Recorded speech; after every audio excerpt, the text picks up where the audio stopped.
Hello folks, this is Steve AB4EL. Well, we're going to check up on the Zigzag today.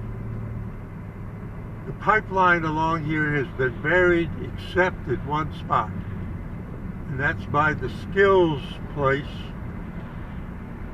And yesterday they were digging right in front of the building, between the highway and the building.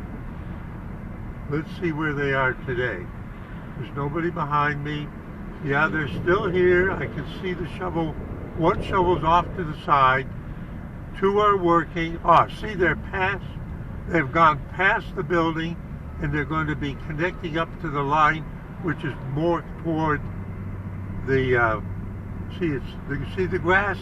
It's all been buried here. It's further away from the road than what they were able to do by the Skills building there. So they had to zigzag around it. Looks like they succeeded, getting close to actually finishing this whole section up to this light. Steve AB4EL, just being nosy, saying see you in 73.